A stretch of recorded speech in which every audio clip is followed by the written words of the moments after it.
नमस्कार, न्यूज 21 देख रहे हैं आप और मैं हूं आपके साथ अखिल। हमारा राजस्थान बुलेटिन में आपका स्वागत है। सबसे पहले बात करेंगे खेड़ली की। खेड़ली कस्बे में रामेश्वर धाम सेवा ट्रस्ट एवं माया देवी दत्तात्रेय की चौथी पुण्यतिथि पर निःशुल्क चिकित्सा परामर्श एवं जांच शिविर आयोजित किया गया। शिविर में चिकित्सकों ने करीब 500 मरीजों की निःशुल्क जांच एवं परामर्श दिया। आयोजक विनीत दत्तात्रेय ने बताया कि इस तरह का निःशुल्क चिकित्सा एवं जांच शिविर हर वर्ष लगाया जाता है। खेड़ली से अखिलेश शर्मा की रिपोर्ट।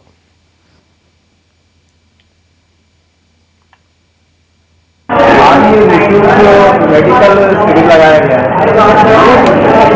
इसकी आपने ये हमारी माता जी श्रीमती माया दत्तात्रेय की चतुर्थ पुण्यतिथि के अवसर पर यह निःशुल्क मेडिकल कैंप खेड़ली में आयोजित किया गया है। और कौन कौन से डॉक्टर्स द्वारा सेवाएं दी गई हैं? इसमें जयपुर से स्पेशलिस्ट बुलाए गए हैं, जिनमें कार्डियक, पल्मोनरी, ऑप्था और फिजिशियन हैं। कितने पेशेंटों को लाभ? अभी तक हमारी गिनती लगभग 445 तक आ चुकी है। पेशेंट अभी भी वेटिंग में हैं। और देश भर में मानसून सक्रिय है और राजस्थान में भी तेज बारिश का दौर जारी है। इसी बारिश ने जोधपुर में शनिवार को 3 जिंदगियां ली। घटना जोधपुर शहर से करीब 30 किलोमीटर दूर दईजर इलाके की है, जहां आटिया नाले के तेज बहाव में एक कार बह गई। कार में सवार 4 लोग मथानिया के राधा रानी मंदिर दर्शन कर लौट रहे थे, लेकिन रास्ते में बरसाती नाले का जल स्तर इतना बढ़ गया कि कार असंतुलित होकर बह गई। कार में बैठे प्लाईवुड व्यवसायी हरि भंडारी, उर्मिला लाहौटी और संपत लाहौटी की जान नहीं बच सकी, जबकि एक महिला सूरज कंवर को गांव के पारस सोलंकी नामक युवक ने जान जोखिम में डालकर कार का कांच तोड़कर बचा लिया। हादसे के बाद हरि भंडारी की तस्वीरें सामने आई, जिनमें वे योग दिवस पर सामूहिक योग करते दिखाई दे रहे हैं, लेकिन किसे पता था कि सुबह का योग शाम को जीवन की अंतिम यात्रा में बदल जाएगा। जोधपुर से मनोहर सिंह की रिपोर्ट। तो मैं जस्ट आया ही था, तो मतलब दो अंदर कार अंदर से बजा रहे थे, तो मैंने अंदर कूद के उनको कांच तोड़ के उनको दोनों को बाहर निकाले थे। तो एक तो जिंदा निकले थे और एक हाथ से छूट गए जो पानी में है अभी तक, और 2 आगे वाले बैठे थे वो सीट बेल्ट टाइट बांध रखा था उनका, तो जिस वजह से उनको बाहर नहीं निकाल पाए। बस ये था। बाकी बाद में बहुत सारे लोग आ गए थे, मशीनें वगैरह आ गए वगैरह, उन दोनों को निकाल दिए। में से 3 लोग नहीं बचे और एक उसमें से बचा था। जोधपुर में कैबिनेट मंत्री जोगाराम पटेल ने छात्र नेता निर्मल चौधरी की गिरफ्तारी पर विपक्ष के आरोपों को सिरे से खारिज किया है। उन्होंने स्पष्ट किया कि यह गिरफ्तारी कांग्रेस शासनकाल में दर्ज मुकदमे की सामान्य कानूनी प्रक्रिया का हिस्सा है। उन्होंने कहा कि अनुसंधान अधिकारी भी वर्तमान सरकार का नहीं है, ऐसे में यह कहना है कि यह बीजेपी की साजिश है पूरी तरह से निराधार है। इसके अलावा जोधपुर के ड्रेनेज सिस्टम पर भी मंत्री जोगाराम पटेल ने सफाई दी। उन्होंने कहा कि 2 इलाकों में हालात खराब है, लेकिन प्रशासन और सरकार मिलकर सुधार कर रहे हैं। काम बारिश से पहले पूरा होना था, लेकिन कुछ कारणों से देरी हुई। जोधपुर से मनोहर सिंह की रिपोर्ट।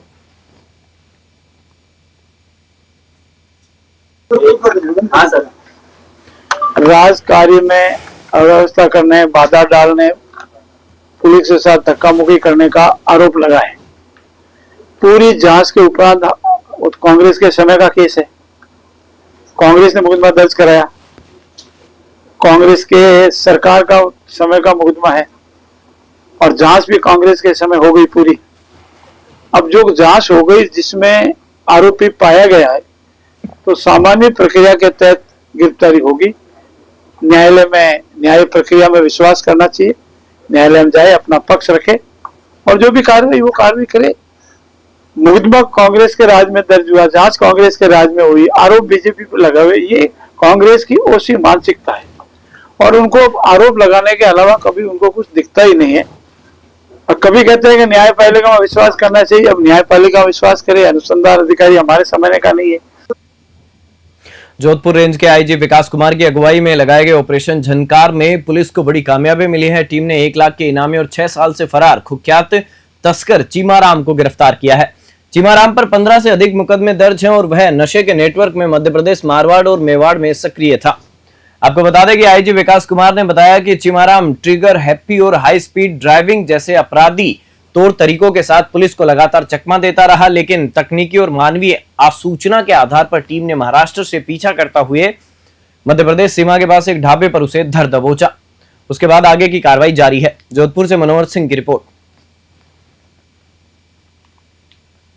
संदेश जो हमारी मुहिम है, जो हम लोग कार्य कर रहे हैं, जो लोगों का आह्वान और समर्थन है, उसकी दिशा है मासूमों को मुक्त करो, मासूमों को मुक्त करो छद्म जाल के, मासूमों को मुक्त करो ब्रह्मजाल के छद्म शिकंजे से, मरुधर को आजाद करो नशे के वसी पंजे से। यह अभियान लगातार चल रहा है। यह 116वीं सफलता है दुर्दांत अपराधियों के दांत खट्टे करने की पटकथा के। 1 लाख रुपए का 6 साल से फरार 15 से ज्यादा मुकदमों में लिप्त रहा कुख्यात सरगना स्वयंभू बादशाह चीमाराम अब अपनी मंजिल जेल की सलाखों के पीछे है। जोधपुर के सर्किट हाउस में आगामी 25 जून को होने वाले निःशुल्क ज्योतिष परामर्श शिविर का भव्य पोस्टर विमोचन हुआ। कार्यक्रम में कैबिनेट मंत्री जोगाराम पटेल ने बतौर मुख्य अतिथि भाग लिया। शिविर आयोजक पंडित एस.के. जोशी ने जानकारी दी कि यह शिविर सीता ज्योतिष एवं वास्तु अनुसंधान केंद्र द्वारा 9वीं बार आयोजित किया जा रहा है। इसमें जोधपुर के साथ ही देश भर के 35 ज्योतिष विशेषज्ञ अलग अलग विद्याओं में अपनी सेवाएं देंगे। आयोजन 25 जून को सुबह 9 बजे से शाम 5 बजे तक होटल चंद्रा जोधपुर में किया जाएगा। जोधपुर से मनोहर सिंह की रिपोर्ट। कि विधायक एक व्यक्ति कितनों को फ्री दिखा सकता है? सर, इसमें जो हमारी 11 विद्याएं हैं मुख्य रूप से, उसके लगभग 40 ज्योतिषाचार्य जोधपुर में आ रहे हैं और निःशुल्क जोधपुर की जनता को अपनी सेवाएं देंगे। और ये जो आयोजन है ये हमारा 9वां आयोजन है और ये हमारा संकल्पित कार्यक्रम है। और जो महर्षि देवज्ञ चंडू जी उनकी 533वीं जयंती के अवसर पर जो है होटल क्वालिटी इन चंद्रा में जो ये आयोजन किया जा रहा है। और इस आयोजन में जो हमारा मुख्य उद्देश्य है कि जो प्रोफेशनली लोग हैं वो इस दिन आप आकर के आपको निःशुल्क सेवाएं देंगे और जोधपुर की जनता उससे लाभान्वित होगी। बहुत बहुत धन्यवाद सर कर रहा है। और इस तरह के आयोजन जो निःशुल्क होता है उससे जनता में क्या संदेश? देखिए, ये ज्योतिष विद्या हमारी बहुत पौराणिक ज्योतिष विद्या है, परिपक्व है। और ज्योतिष विद्या ऋषि मुनियों द्वारा स्थापित एक साइंटिफिक रीजन के साथ इसका फोरकास्ट होता है। ये जो हमारे जितने भी ज्योतिष है, जिन्होंने ज्योतिष विद्या पूरी पढ़ी है, उनका जो फोरकास्ट होता है वो 100% सही निकलता है। चाहे आप किसी का पढ़ लें, इस बरसात का, ये जो अभी एक्सीडेंट हुए, इन सब का फोरकास्ट पहले हुआ है। मैं ज्योतिष विद्या में बहुत विश्वास करता हूँ।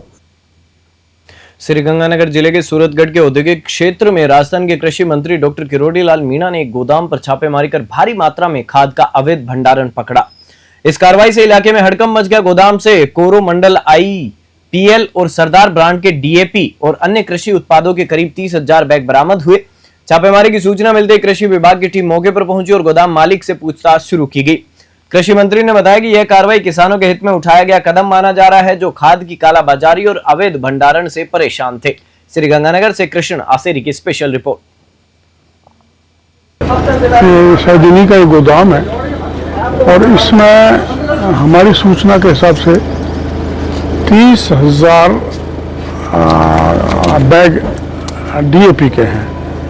10 दिन पहले आ गए थे और इसको यहाँ पर उन्होंने स्टॉक कर लिया, जबकि किसान को ये वितरित हो जाने चाहिए थे। इसके अलावा दूसरे खाद भी यहाँ पर हैं, जैसे सरदार है और IPL का भी है। और ये एक कमरे में IPL, NPK, कोरोमंडल, सरदार सब है। वैसा गैरकानूनी है, सब कंपनी के एक जगह नहीं रखनी चाहिए। अब हमने कंपनी के लोगों को बुला रहे, हमारे अधिकारी को बुला रहे कि आखिर में बरसात हो गई। भारत विकास परिषद डीडवाना शाखा के दायित्व है ग्रहण समारोह और लोक संगीत संध्या का आयोजन हर्षोल्लास के साथ किया गया। समारोह की शुरुआत भारत माता और स्वामी विवेकानंद के चित्रों के समक्ष द्वीप प्रज्वलन और वंदे मातरम से हुई। इस अवसर पर उत्तर पश्चिमी क्षेत्र के रीजनल महासचिव संदीप बाल्दी, प्रांतीय अध्यक्ष डॉक्टर दीप्ति बहल, महासचिव डॉक्टर संजय जिंदल, महिला प्रमुख छवि गुप्ता एवं क्षेत्रीय सचिव विनोद सेन सहित अनेक गणमान्य मंचस्थ रहे। प्रशासन की ओर से ADM Mahendra Meena, SSP Himanshu Sharma, DSP धर्म पूनिया तहसीलदार सुमेर सिंह व अन्य अधिकारी उपस्थित रहे। सुप्रसिद्ध लोक गायक संजय मुकुंद गड्डी ने धरती धोरारी मायड़ थारो पूत कठे गोरबन जैसे गीतों से समा बांध दिया। जिडवाना से गुलाम नबी आजाद की रिपोर्ट। कोटपुतली बहरोड जिले के नारायणपुर के पुरुषोत्तम दास आश्रम में वीर तेजाजी जाट सेवा समिति की ओर से तीसरा जाट समाज प्रतिभावन सम्मान समारोह आयोजित किया गया। समिति के अध्यक्ष रोशन भोंकर ने विराटनगर विधायक कुलदीप धनखड़ और कांग्रेस नेता अनिल चोपड़ा का माला और साफा पहनाकर स्वागत किया। साथ ही साथ आपको बता दें कि कार्यक्रम में शिक्षा और खेलकूद में उत्कृष्ट प्रदर्शन करने वाले 121 प्रतिभावन छात्रों को सम्मानित किया गया। साथ ही सरकारी सेवा में चयनित 36 युवाओं और 19 भामाशाहों को भी प्रशस्ति पत्र और मोमेंटो देकर सम्मानित किया गया। नारायणपुर से भारत शर्मा की रिपोर्ट। पोखरण से बड़ी खबर है, जहां प्रसिद्ध तीर्थ रुणीचा धाम रामदेवरा में इस वर्ष 31 जुलाई से 2 सितंबर तक नेत्र महाकुंभ का भव्य आयोजन किया जाएगा। इस विशाल सेवा अभियान की तैयारी शुरू हो चुकी है। इसी क्रम में पोखरण में नेत्र महाकुंभ कार्यालय का विधिवत शुभारंभ किया गया। शुभारंभ समारोह में सक्षम संस्था के राष्ट्रीय उपाध्यक्ष डॉक्टर मनु भाई पुरोहित ने कनक भवन पोखरण में स्थित इस कार्यालय का उद्घाटन किया।